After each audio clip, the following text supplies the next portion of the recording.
राम जन्मभूमि मुक्ति का आंदोलन आरंभ हुआ। उस आंदोलन को मुगल काल से ही चल रहा था, लेकिन इस आंदोलन के तो साक्षी हम भी रहे। परम पूज्य विरक्त शिरोमणि स्वामी श्री वामदेव जी महाराज अपनी सारी नियमावली को किनारे करके उन्होंने संत समाज को एकजुट किया और कमर कस के कूदे इस आंदोलन में। संत समाज कमर कस के कूदा और भगवत कृपा से बावरी ढांचा ध्वस्त हुआ। जिस दिन बावरी ढांचा ध्वस्त हुआ उस समय हम वृंदावन में सिंहपुर हनुमान जी पर पाठ कर रहे थे, तो समाचार तो सुनते ही थे, तो मन में बड़ी वेदना थी। उस दिन हमने कोई देखो अदृष्ट की प्रेरणा समझिए इसको।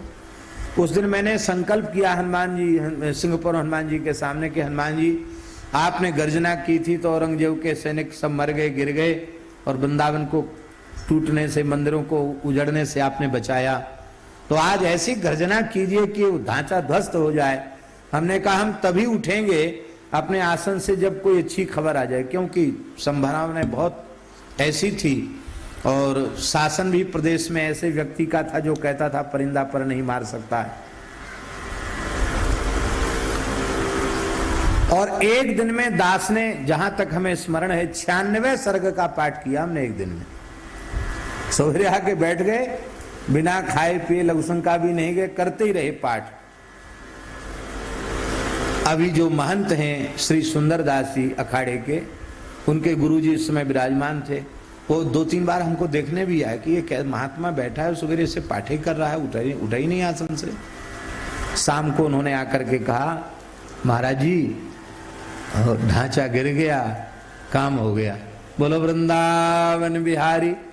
जैसे ही कहा काम हो गया हम उठ के खड़े हो गए।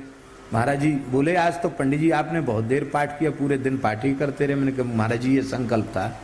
महाराज जी बोले बड़ी प्रसन्नता की बात है।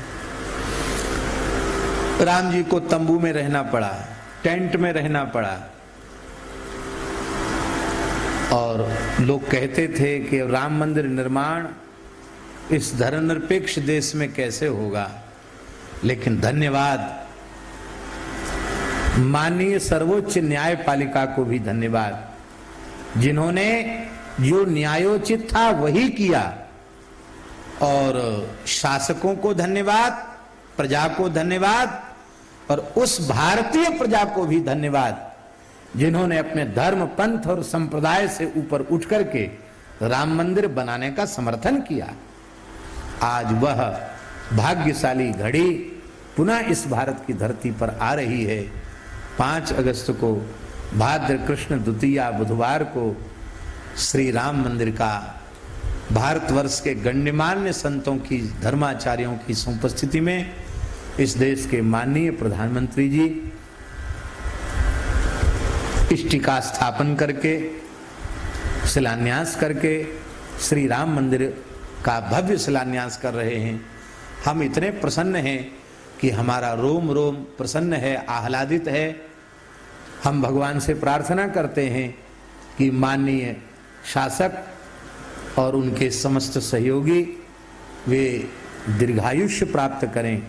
केवल शरीर का दीर्घायुष्य नहीं, शासन का भी दीर्घायुष्य प्राप्त करें, लंबे समय तक शासक रहें और जल्दी से जल्दी भव्य दिव्य राम मंदिर का निर्माण हो। ये केवल श्री राम मंदिर का शिलान्यास नहीं है, सच्चे अर्थों में यदि हमारी अंतरात्मा से कोई पूछे तो ये भारत में हिंदू राष्ट्र का शिलान्यास है। इस नींव में ईंट रखते ही और ये हिंदू राष्ट्र की परिकल्पना अवश्य साकार होगी। धर्म सम्राट स्वामी श्री कृपात्री जी महाराज जैसे महानुभावों ने जीवन भर जिसके लिए संघर्ष किया, उनकी भावना अवश्य पूर्ण होगी। बस प्रार्थना ये है कि ये सब सफल और सार्थक तभी माना जाएगा जब भारतवर्ष की धरती गोवध के कलंक से सर्वथा विमुक्त होगी। और हम आशा करते हैं जब 370 इस भारत की धरती से विदा हुई, श्री राम मंदिर निर्माण का मार्ग प्रशस्त हुआ, निकट भविष्य में एक देश एक कानून भी होगा। एक देश एक राशन कार्ड आया है तो एक देश और एक कानून भी होगा, जिस कानून में अलग भेदभाव के लिए कोई स्थान नहीं होगा, जनसंख्या नियंत्रण भी होगा और भारतवर्ष की धरती गोवध के कलंक से मुक्त भी होगी। ये सब भगवान की कृपा से होगा। बस हम लोग भगवान से प्रार्थना करते रहें